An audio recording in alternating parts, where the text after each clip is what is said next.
Primera de Corintios, capítulo 13, versículo 1.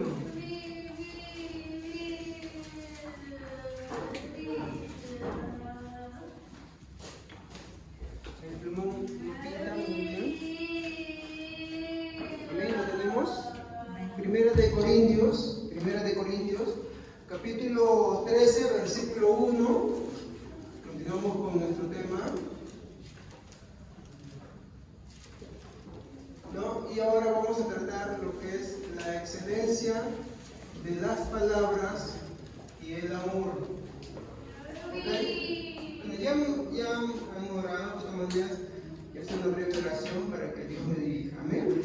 Padre, te doy gracias en esta noche por darme esta bendición de poder compartir tu palabra. Te pido, Señor, me ayudes, Señor, a exponerlas. Señor, te ruego en este momento me dirijas. Y también que tus hijos en esta noche puedan recibir tu palabra. Señor, ayúdame a darla, dame sabiduría, te lo ruego, Dios mío, para que el Señor, los que han venido a tu casa, se hayan edificado, Dios mío. Te pido todo esto en el nombre de Jesús. Amén. Muy bien. El tema de esta noche se trata la excelencia de las palabras y el amor. Tomen asiento, ¿no? Entonces, vamos a hacer un resumen rápido, hermanos. Para eso es importante que hayamos estado atentos en nuestro servicio. El primer punto que nosotros tratamos fue la introducción. ¿Ya? Y la introducción la dimos por una razón, ¿no? Porque nosotros queríamos diferenciar cuando Pablo está escribiendo la carta, a qué tipo de amor él se está refiriendo, ¿no? Entonces, Pablo no habla acá cuando habla del amor, ¿no? Pues es el tema principal, no habla, por eso hay que entender eso claramente. Él no habla del amor filántropo. ¿Qué es el amor filántropo? Otras personas. Claro, ¿no? El amor que se hace como caridad, buenas obras y los demás. Pablo no se está refiriendo a ese tipo de amor porque él lo va a descartar en el versículo 2. Tampoco, y es otro error que se comete al interpretar Corintios 13, es el amor romántico, ¿no? Entonces, en el amor romántico catalogan el amor de esposos, el amor de parejas, pero eso es pervertir el texto al que se está enfocando Corintios 13, ya que por nuestra condición tenemos la tendencia a agarrar y humanizar el concepto del amor. Y no estamos diciendo que no existe un amor romántico, un amor filántropo, sino que Corintios no apunta para nada a eso.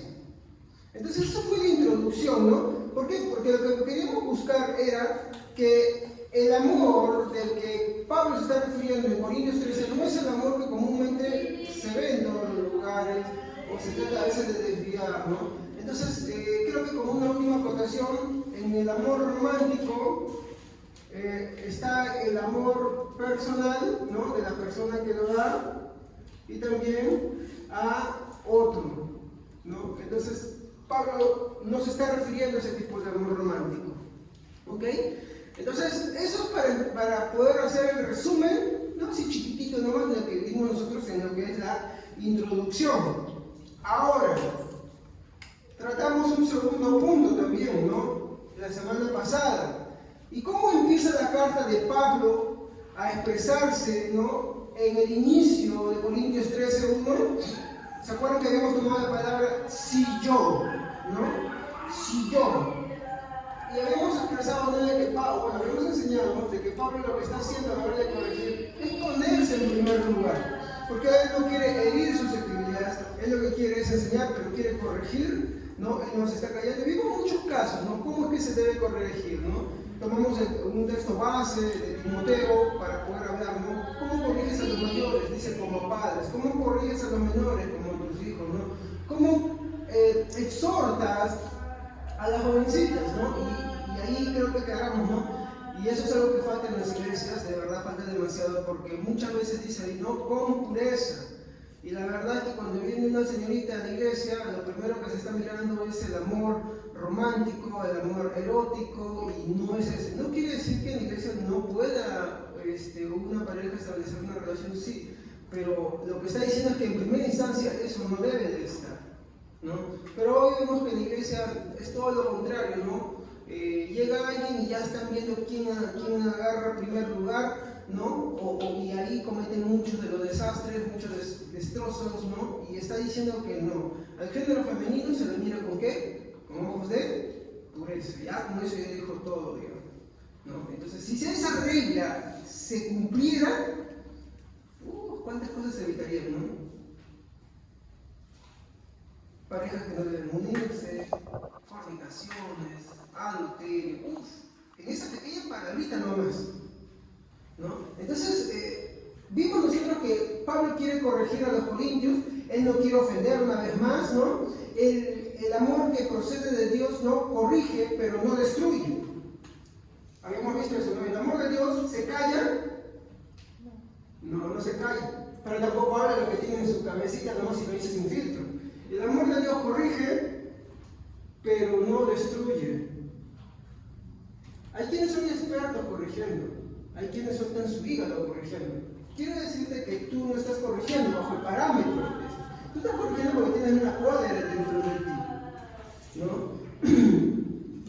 Por ejemplo, a mí me ataca mucho eso, ¿no? A mí a veces se me sube la bilirrubina, por así decirlo, entonces eso va. Entonces, eso no es amor, eso no es corrección, eso simplemente es desquitarse. Entonces hay que tener cuidado con eso, ¿no? Entonces el amor de Dios, ¿qué hace? Por eso otra vez tenemos que tomar en referencia el amor de Dios. ¿Por qué pongo así concreto el amor de Dios? Porque quiero diferenciarlo del amor humano, ¿ok? El amor de Dios, ¿qué hace? Considera ¿a quiénes? Considera a los mayores, hablando de edad, porque este es un consejo de Pablo, no es un consejo, es más de eso, ¿no? Considera a los mayores, dice, no regañes al anciano, sino corrígelo como padre. ¿Dice que se calle? No, sino que tenga respeto. En ese respeto tiene que ser cuidadoso en las palabras que usa para corregir.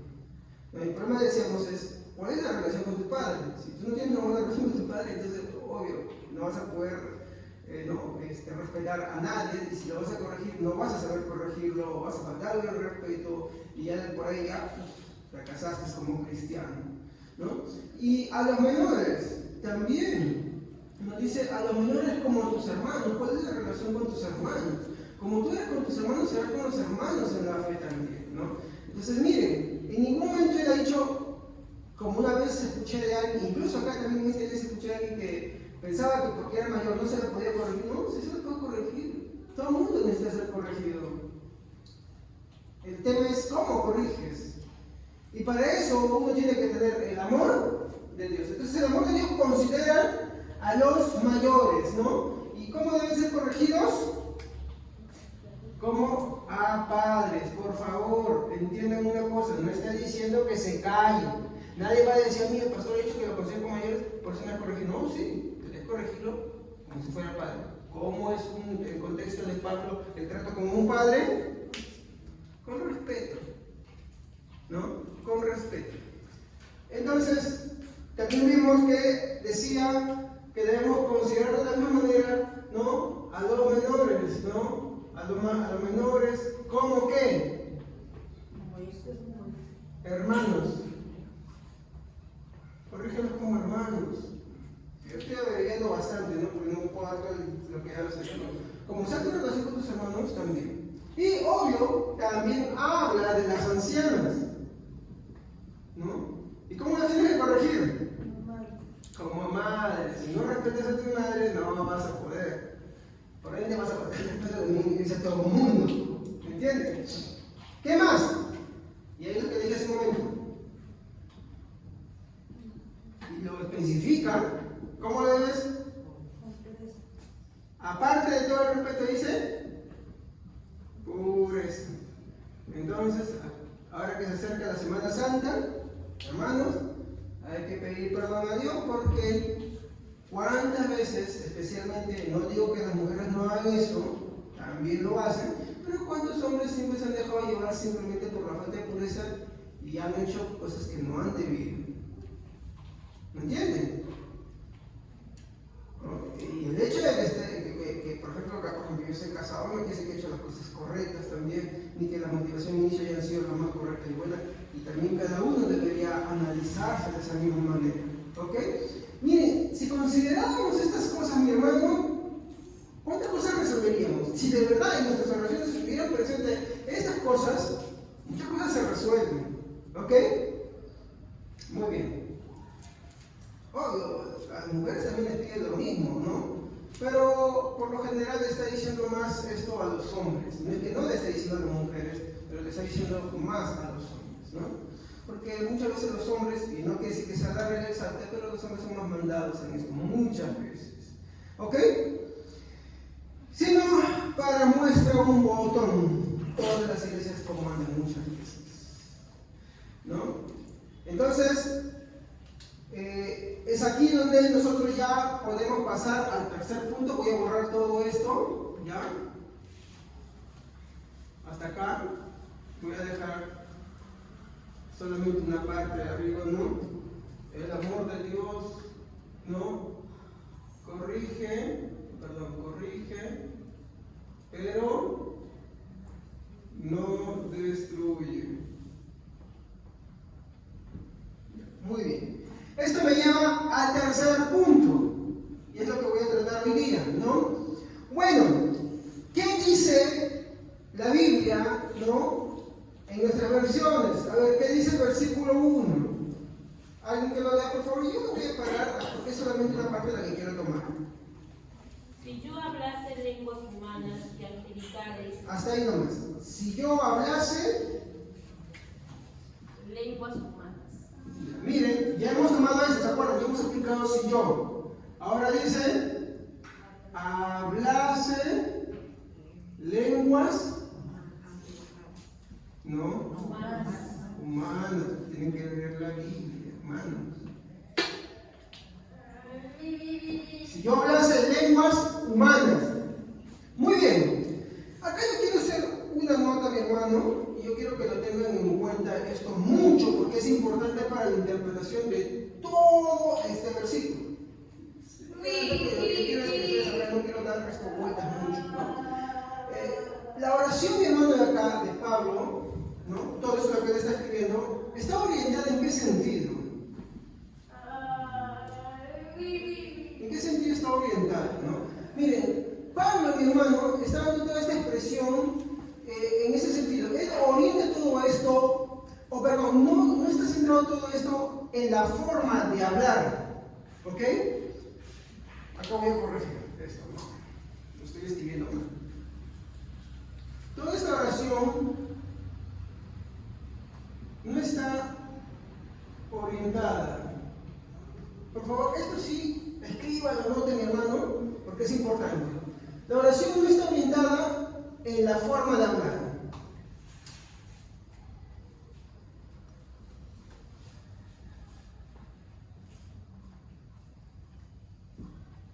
¿Ya? Más bien, ¿no?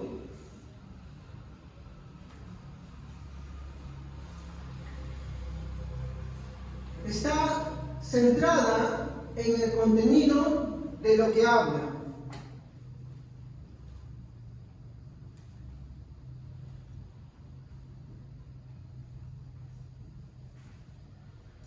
En el contenido de lo que habla. ¿Cómo es esto, Pastor? A ver. Tengo que escribir eso porque la verdad yo quiero que ustedes comprendan este versículo, porque si entendemos esta expresión vamos a poder entender qué es lo que Pablo está queriendo decir. Porque recuerden, este versículo ha sido escrito no en nuestro idioma, sino ha sido escrito en griego. Por lo tanto, tenemos que comprender cuál es la expresión que Pablo está usando. Recuerden que es una traducción, y las traducciones que todos nosotros tenemos, mi hermano, lo que tratan es de acercarse, pero no pueden, porque hay palabras que son difíciles de poder expresar. Por eso tenemos bastantes versiones y es bueno consultarlas todas, ¿no? Excepción de la Biblia de los testigos de Jehová, que es una Biblia adulterada. Incluso dentro de las versiones que nosotros podemos usar, que son correctas, está incluso la Biblia católica. La Reina Valera, la versión internacional, lenguaje actual, texto crítico. Son muy buenas versiones válidas, latinoamericanas, ¿no? Las Américas. ¿Verdad? Testigo de Jehová, es una Biblia tipo Marcio Maperadísimo. ¿Ya? Entonces, entiendan esto. Esta frase, si yo hablase en lenguas humanas, y también lo que continúa, ¿ya? No está orientada en la forma de hablar. Por ejemplo, cuando decimos nosotros, acá diciendo, si yo hablase lenguas humanas, inmediatamente, ¿cuál es la idea que se nos viene a nosotros?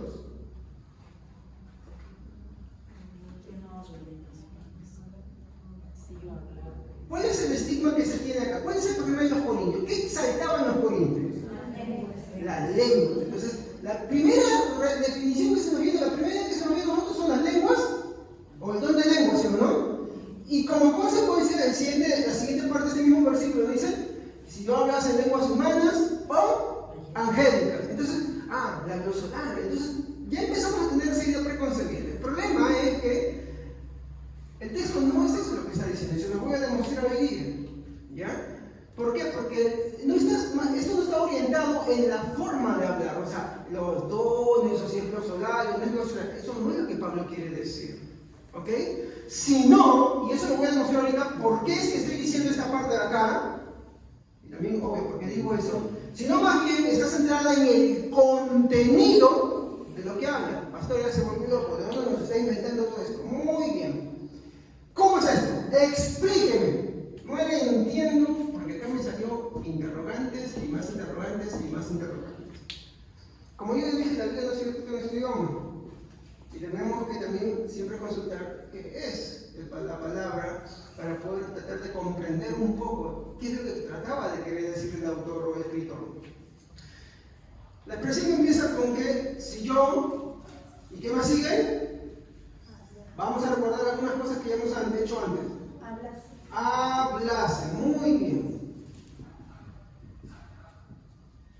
Hablase, ¿qué palabra es? ¿En qué fue escrita esa carta? En griego, ¿no? Muy bien.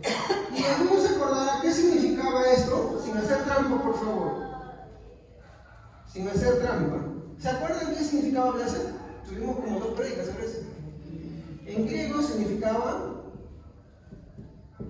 la leo. ¿Qué era la leo? Bueno, eso lo voy a poner así que apunten, ¿no? Esto es lo que significa la leo, ¿ya? En primer lugar es anunciar. A ver, hermanos, díganme, ¿qué es anunciar? Obvio, el siguiente significado es lo que la hermana ha dicho, porque eso también significa en griego. Dar a conocer. ¿Y qué es dar a conocer, hermanos?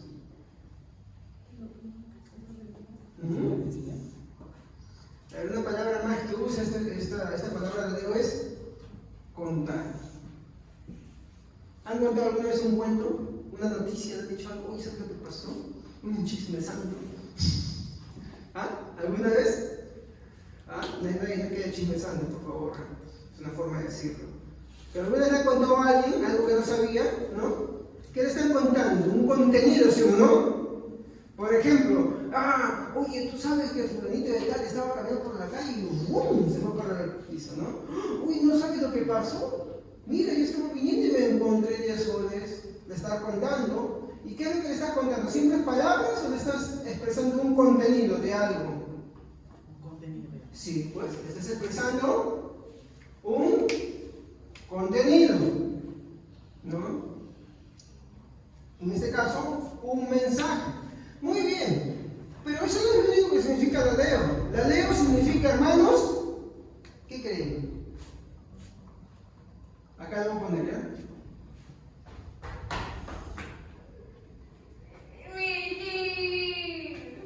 Esto significa predicar. Usted puede ir a la casita, lo consulta y lo va a encontrar así como se lo estoy presentando. No le estoy metiendo cuento. Entonces, cuando Pablo está diciendo, si yo hablase, ¿qué es lo que está diciendo? Si yo anunciara, muy bien, si yo diera a conocer, si yo contara, si yo... Eso es lo que está diciendo. Por eso que yo le dije, no está orientada en la forma de hablar, sino más bien está centrada en el contenido de lo que habla. Entonces una pequeña clase de griego. Por eso le dije que hablase quiere decir eso. Como un pequeño diccionario griego, solo está, que ya lo puede comprobar. Entonces, el sentido de la oración, ¿no?, es así. Si yo predico, ¿qué cosa dice ahí?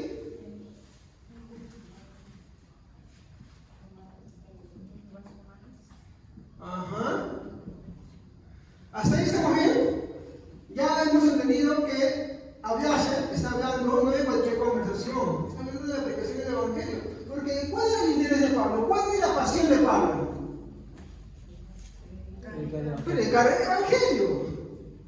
Él no iba a hacer solamente a contar cositas, no, él quería predicar y usaba todas las situaciones para predicar, ¿o me equivoco? ¿Cuál era la pasión más grande de Pablo? Predicar el Evangelio. Entonces, si yo predico, ¿qué dice ahí? Lenguas humanas. Muy bien. Esto aún no queda claro.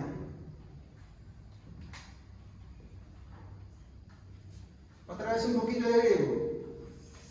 ¿Lengua en qué idioma está? Ya se lo dije. Griego. ¿Y cuál es la palabra en griego que se usa para esto? Glosa. No la debo de arriba, hermanos. ¿Y qué significa glosa? Idioma. Entonces, ¿cuál sería la expresión del contenido que está hablando? Si yo predico idiomas humanos o angelicales. Eso lo voy a dejar para el próximo servicio, para explicar lo otro. ¿Tiene sentido o no tiene sentido esto? Porque hay que entender, la Biblia fue escrita en otro idioma, no fue escrita en este idioma. Entonces es importante. ¿Por qué pusieron eso? Porque quieren dar a entender muchas cosas, quieren expresar ciertas ideas. Entonces, el sentido del versículo lo que está diciendo es que si yo predico en idiomas humanos, ¿no? O tendríamos que hacer una pregunta, ¿cuál es el propósito de Pablo por el cual está escribiendo de esta forma? ¿Qué es lo que Pablo está expresando? Recordemos algo, Pablo afirma que él hablaba muchos idiomas, ¿o me equivoco? No todos, pero hablaba. Por ejemplo, vayamos un ratito al capítulo 14, versículo 10. No es necesario que les digan qué libro, ¿no? Versículo 10, y de ahí vamos a buscar el versículo 18. Tantas clases de idioma hay seguramente en el mundo, y ninguno de ellos carece de significado. Ya, eso es lo que le dije, había muchos idiomas. Y otro hermano, el versículo 18. Doy gracias a Dios que hablo en lenguas más que todos los hombres. Muy bien. Entonces, siempre acuérdense. Es que ustedes tienen que entender que no vienen estos problemas, mi hermano, porque esta es la versión Reina Valera. La versión Reina Valera, hermanos, tiene una trayectoria muy larga. Desde que el pentecostalismo, a principios del siglo XIX, apareció con fuerza, hermanos, no se entendía lenguas por lo que hoy se entiende y está estigmatizado. ¿Me entienden? El de hablar, se entendía lenguas como idiomas, entonces no había ningún problema. Hoy en día, porque en el pentecostalismo tenemos ese problemita, ¿ya? Pero no había problema con esto. Es por eso que hay algunas versiones de la Reina Valera que ya lo están poniendo como idioma y no como lengua, ¿no? Muy bien. Muy bien. Pablo está hablando de idiomas. Entonces tendríamos que ver en qué siglo vivió Pablo. ¿En qué siglo vivió? 1. Muy bien. Y en el siglo I, ¿qué idiomas había? El latín. ¿Quién hablaba latín? Roma. Muy bien. ¿Pero es el único idioma? No. También, ¿qué cosa estaba? Estaba el griego. ¿Quiénes hablaban griego? La mayoría, porque era un idioma interregional, ¿ya? O sea, lo hablaban varios. Recuerden que Roma lo que hace es asimilar, ¿no?, el imperio griego. Cuando mi hermano Roma lo asimila, parte de la cosa que asimila también es su lengua, de ellos. ¿Por qué? Porque era una lengua que servía para comunicarse. Por eso es que la mayor parte de las cartas y la predicación de Pablo incluso, ¿en qué idioma fue? En griego. ¿Qué otro idioma encontramos ahí? Cuando nosotros empezamos a ver, por ejemplo, el Sermón de Pentecostés, vemos que encontramos el púnico. ¿Y quién hablaba del púnico? Los fenicios. ¿Qué más? Un idioma de ese tiempo, el copto. ¿Saben quiénes hablaban el copto? Los egipcios. El arameo. ¿Sabes quiénes hablaban arameo?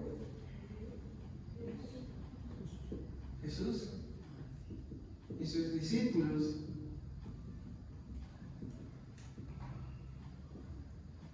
Porque el hebreo no se hablaba. Después de la deportación de Babilonia, el arameo fue una de las lenguas que empezó a predominar. ¿Y el hebreo a qué fue reducido? Al idioma del templo. Hoy de las raíces sagradas, si me escuchan eso, me empiezan a querer admirar, pero es la verdad.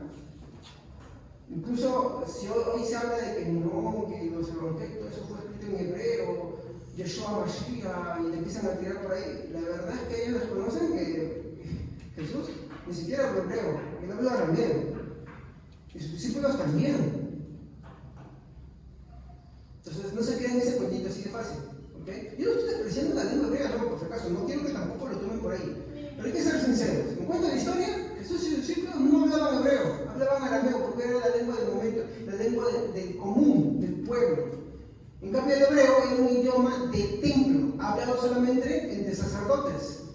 Ya no era muy usado, era un idioma religioso. Pero eso es importante conocer cuando te meten en el cuento de tantas cosas así, mi hermano. Bueno, también vamos a ver el idioma celta que habla por algunas regiones europeas, bueno, ¿no?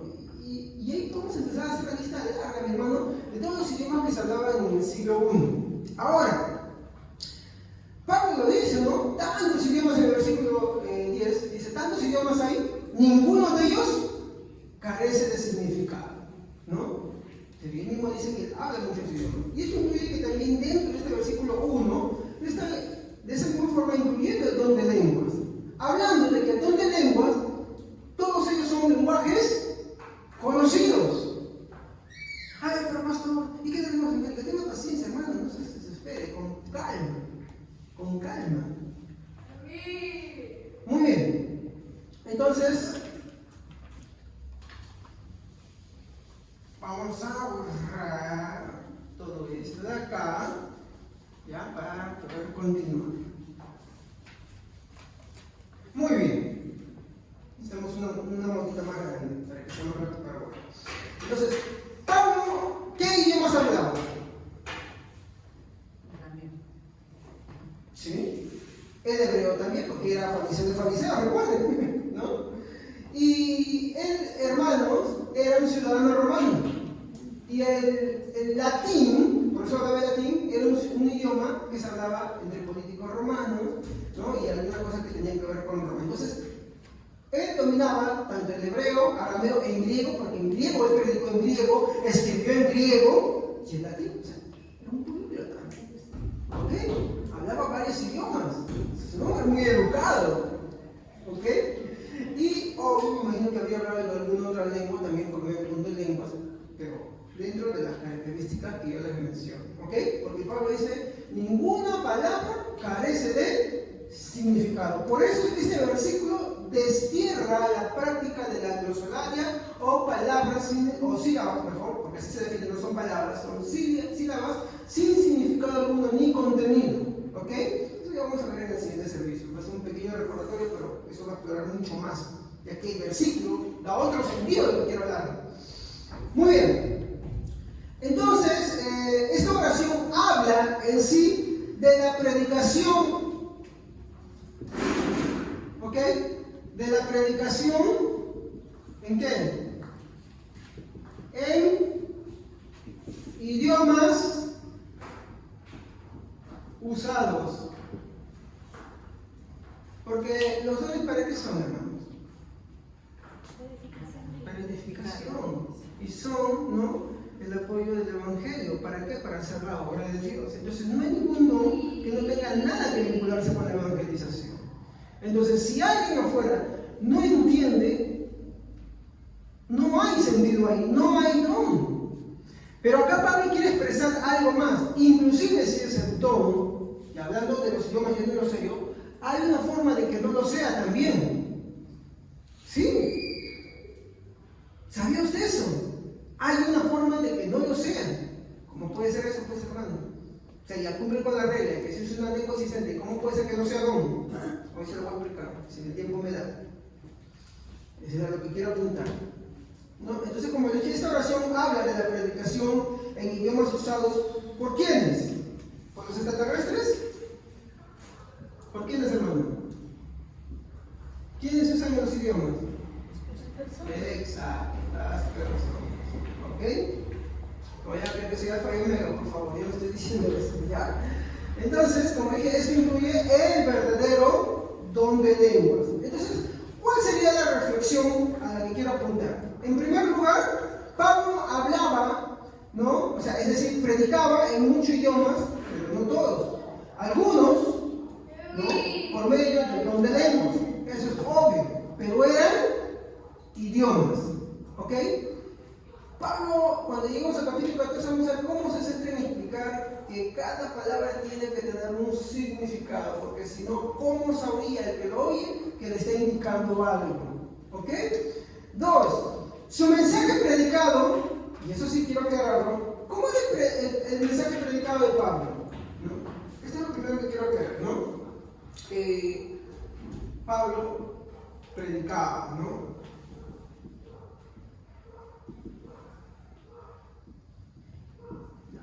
¿Cómo era el mensaje de Pablo? ¿Cómo se llama el tema?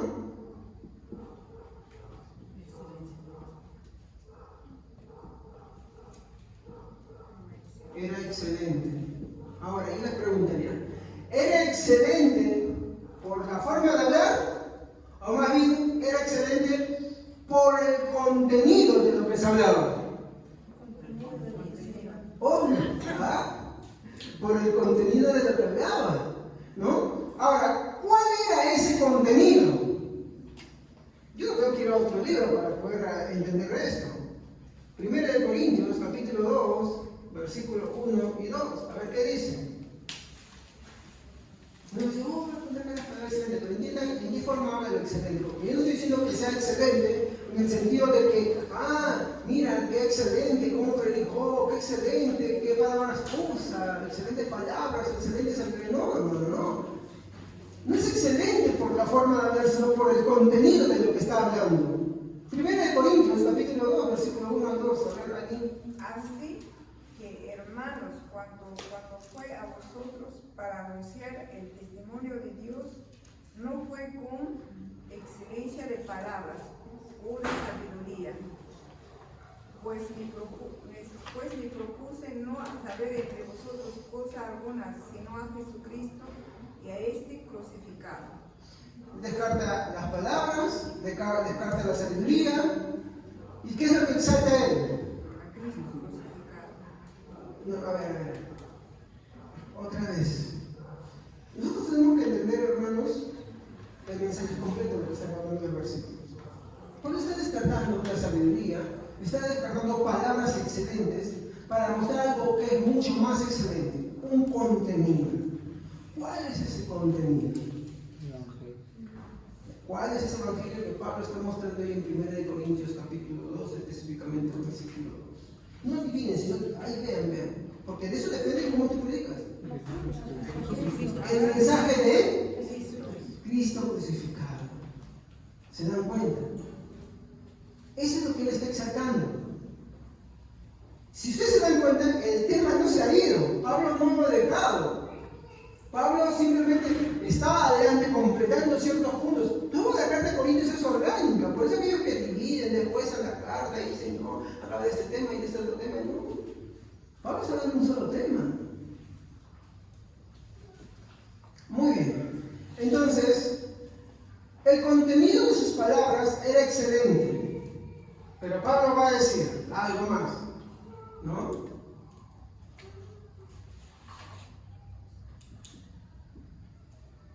O sea, el contenido de las palabras de alguien puede ser excelente, hablando de Cristo crucificado, del mensaje de Cristo crucificado. Pero, él dice algo.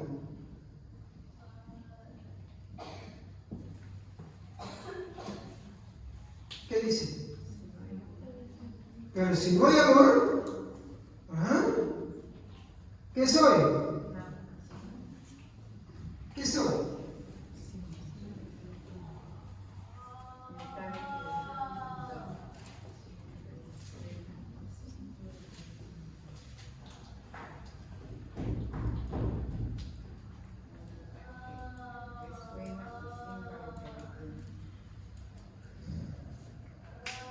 Es molesto, es incómodo. Para los hermanos, no para Dios. Porque el amor que está describiendo es el de Dios. Y esto me llevó a una reflexión más, hermanos. Sin amor, el mensaje, mi hermano, incomoda y fastidia a Dios. Y esto me lleva a la reflexión que quiero darles. Este es mi tercer punto. El peligro, mi hermano, de predicar para uno mismo.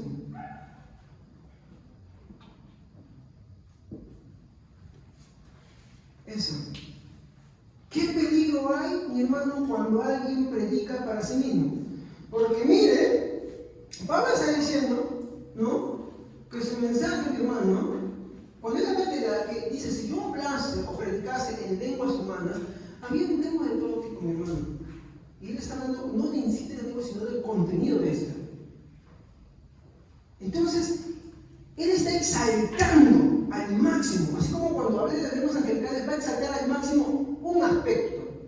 El mensaje predicado en idiomas humanos puede ser grande, pero si no hay amor, es metal que resuene, símbolo que retiñe. Nunca os he escuchado un sonido que es demasiado molesto, que no tengo algo que suene así, pero que es tan fastidioso que usted no pueda soportar. Así es un mensaje de alguien que no importa que el contenido sea bueno, no importa que el mensaje sea tal como debe de ser, pero que no tiene amor.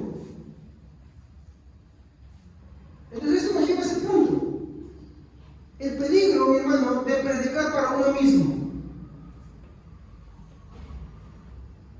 ¿Cómo es que alguien puede predicar para uno mismo? Para eso tendríamos que ver qué es lo que Corintios, en el capítulo 14, versículo 3, mire cómo dice, profetizar, que es la predicación también de la palabra de Dios. Los objetivos son la edificación, la exhortación y la consolación. Recuerden que cuando estábamos hablando de la exhortación en el primer punto, ¿no?, estábamos desglosando cómo es, en el servicio pasado, la exhortación no es solamente que uno agarre, se pare y critique o amoneste, no, sino que es alguien que está a tu lado. Por lo general, en iglesia existen personas que solamente te dicen algo y después te abandonan. Son buenos para hablar. Eso es lo que hacían los fariseos criticaban, pero después se iban.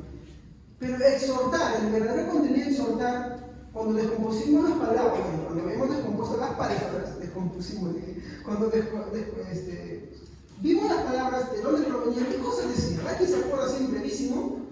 ¿Qué era exhortar? ¿Qué conllevaban las palabras de exhortar?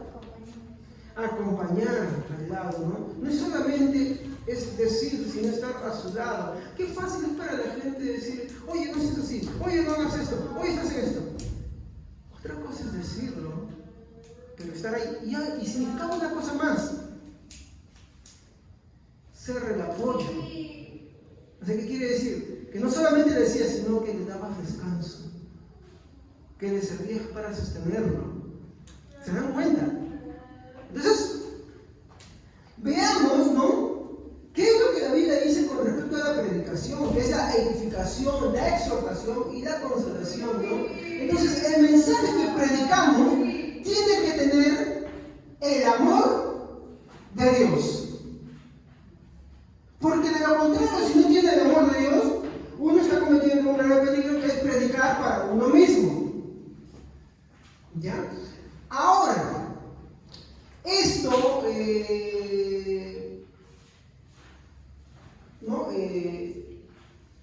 lleva un peligro, ¿no? Que lo lleva, que dirige por acá, ¿no? Este sería mi cuarto punto, ¿no?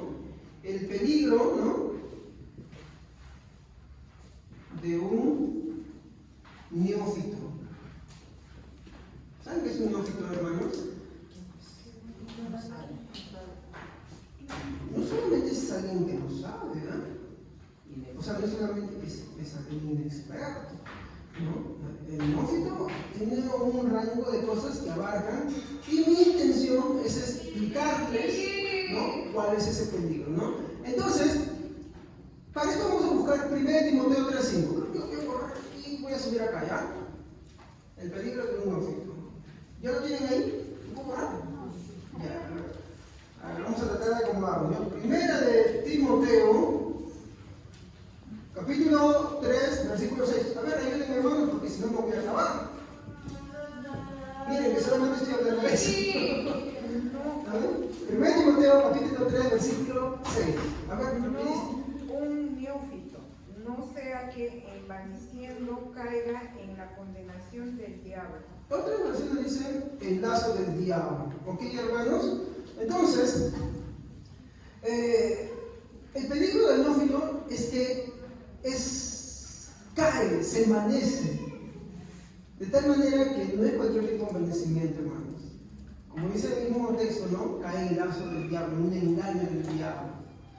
Ahora, hay, hasta el momento, de lo que yo he podido investigar, 3 tipos de neófitos, ¿ya? Sí, hay 3 tipos de neófitos. Vamos a poner el primer neófito, ¿ya? Es el neófito en conocimiento, ¿no? Es el neófito en conocimiento. ¿Qué es un neófito en conocimiento, hermanos?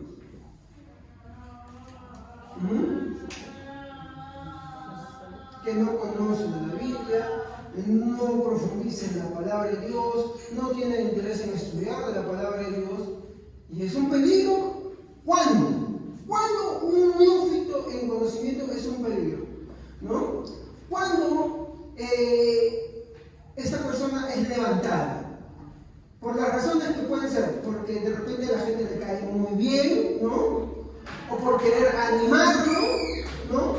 O porque hace chistes cuando habla, ¿no? O porque habla elegantemente, etcétera, etcétera, etcétera. Cualquiera de esas razones. ¿Ok?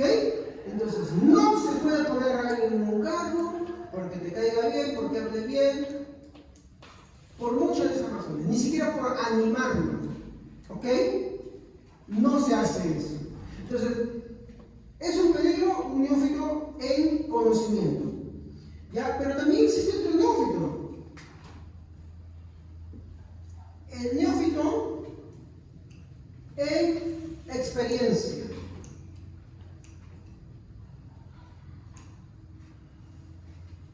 ¿Y qué tipo de experiencia? Bíblica, congregacional.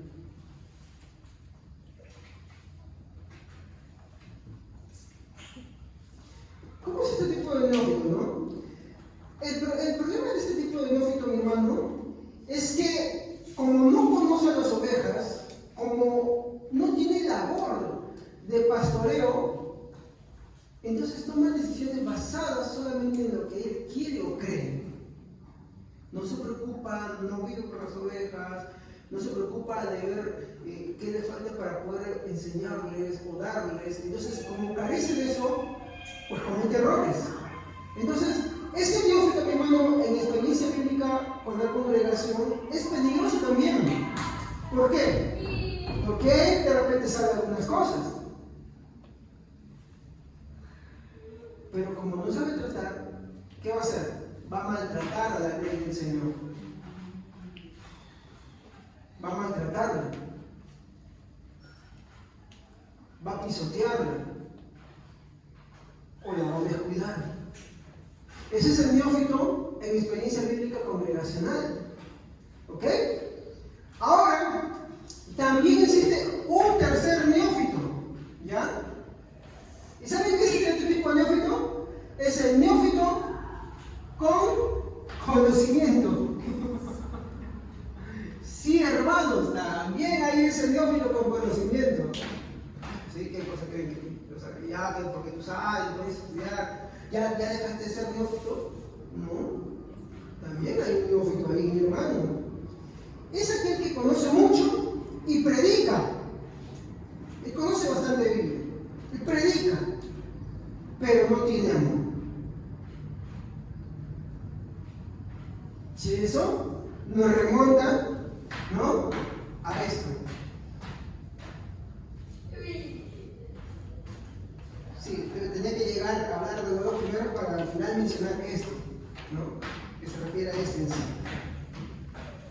El neófito con conocimiento es aquel que tiene una buena predicación, es aquel que tiene las palabras excelentes del mensaje, pero no tiene amor.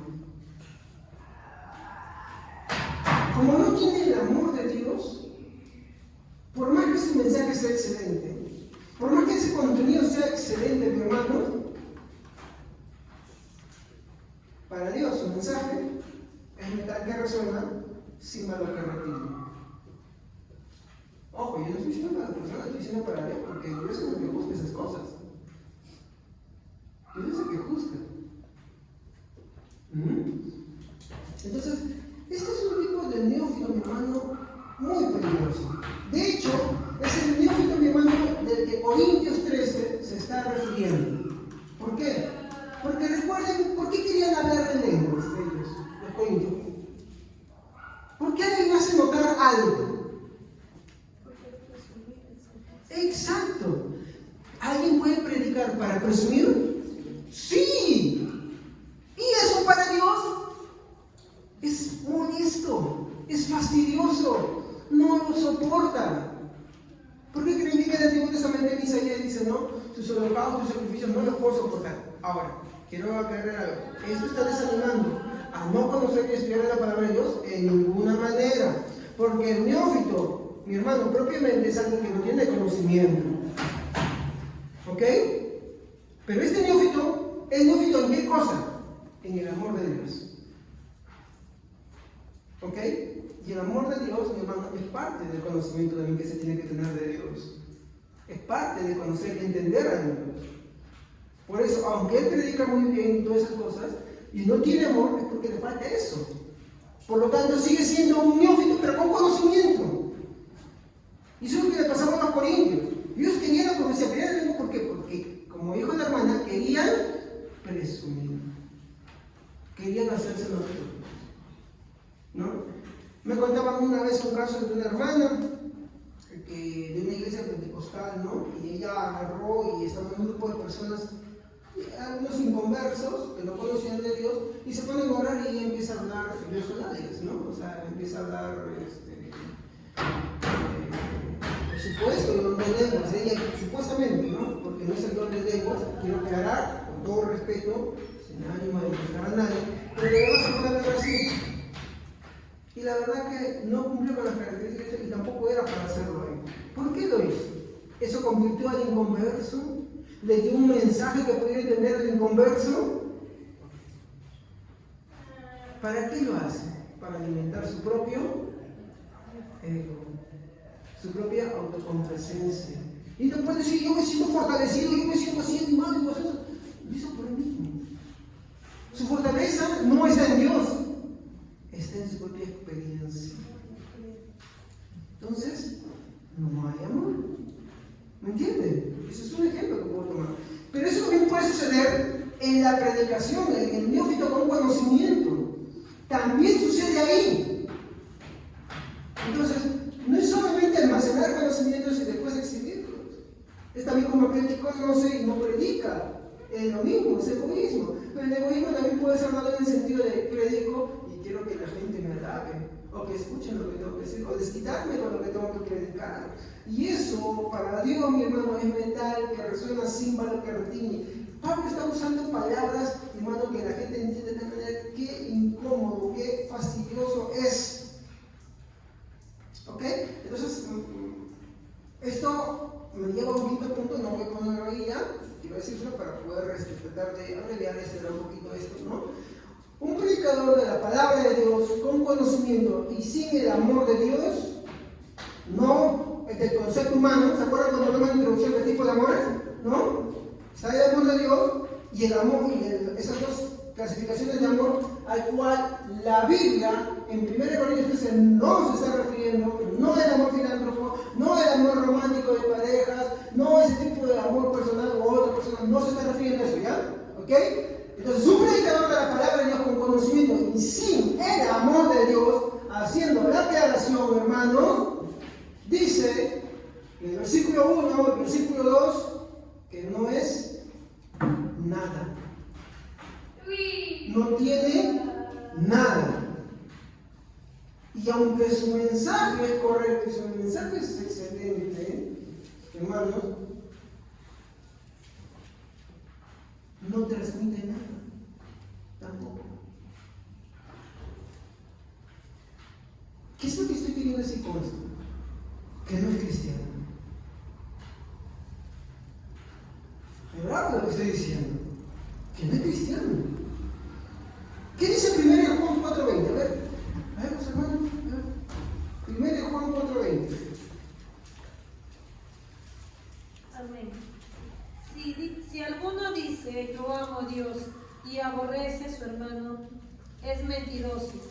Pues el que no ama a su hermano, a quien ha visto, ¿cómo puede amar a Dios a quien no ha visto? ¿Ustedes se dan cuenta cómo dice que es mentiroso? ¿No? Ahora, Pablo, en la carta de Corintios 13, por la consideración de los hermanos, ¿calla su mensaje? No calla. Él no calla su mensaje. Él lo expresa. Pero ¿cómo lo hace? Considerándose a sí mismo también, poniéndose en el lugar de ellos. Entonces, Pablo va a dar la exhortación, pero también se va a poner ahí. ¿Por qué? Porque él está buscando que esas personas se conviertan. Y por si acaso, hermano, yo no estoy diciendo que la amonestación no esté incluida, sí está incluida, pero él no las hace por las razones incorrectas. Es algo que mi esposa me dice. Tú corriges cuando los hijos hacen mal, porque tú tienes cólera, porque te tienes que desquitar, o porque verdaderamente los amas.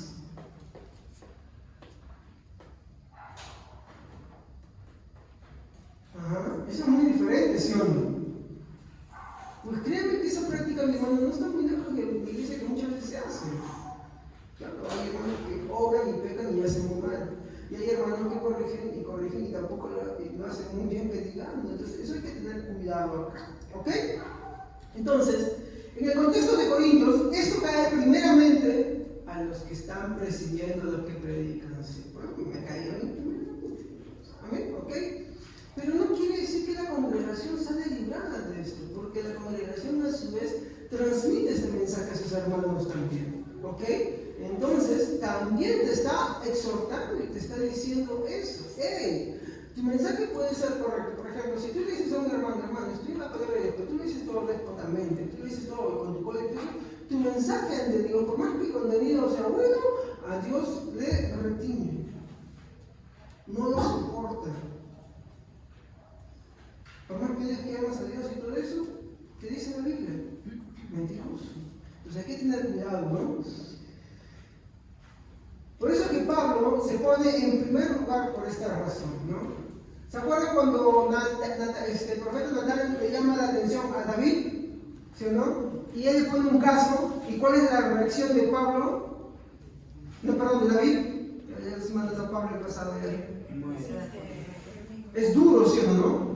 Es duro, es duro. Él no solamente, el profeta Natán le está diciendo, ¿no? ¿Qué debo hacer? Le está diciendo que emite un juicio. Era parte de su función emitir un juicio.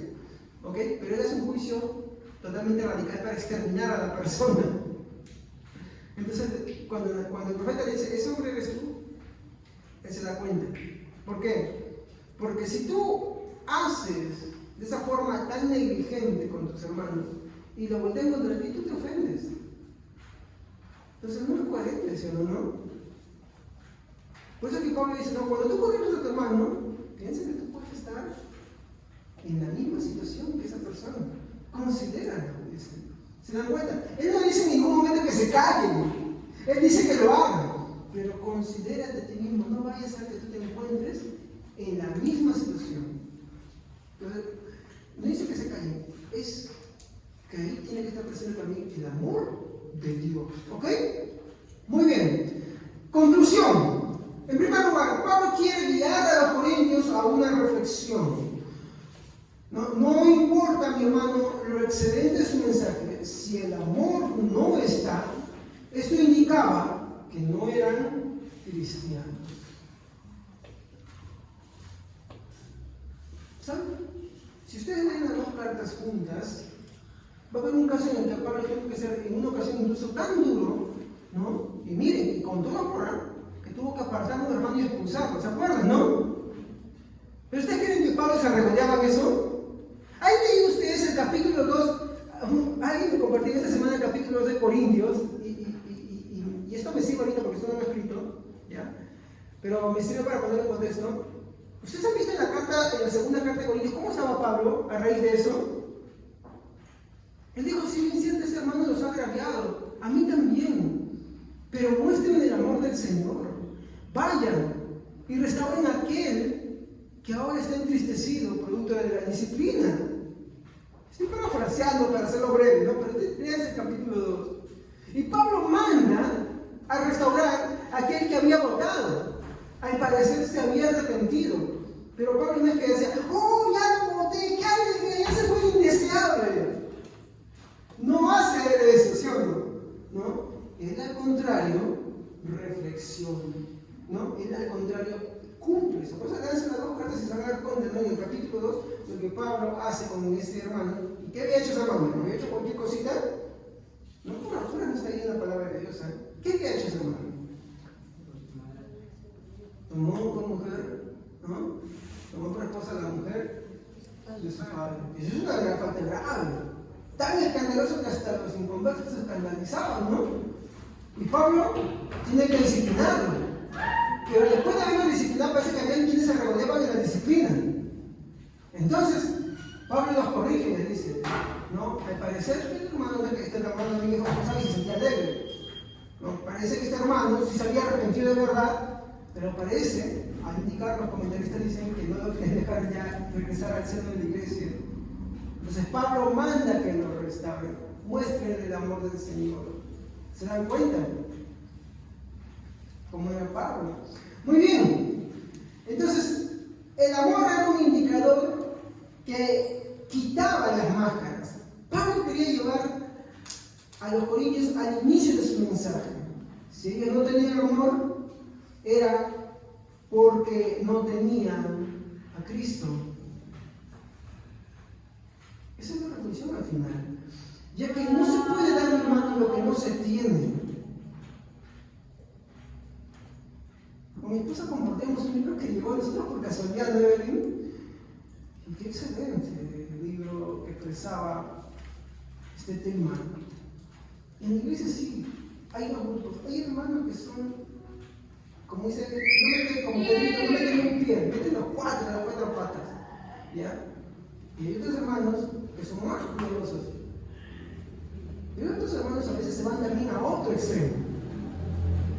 En el extremo solamente de la fiscalización y no de la concesión. Y ojo, no estoy diciendo que no corrijan a sus hermanos cuando están pecando.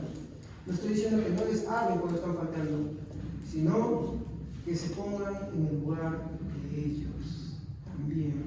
Porque la Biblia dice, no vaya a ser que tú te encuentres en Juan. Ninguno cometería eso. Tal vez en otra cosa parecida o otra cosa peor puede ser.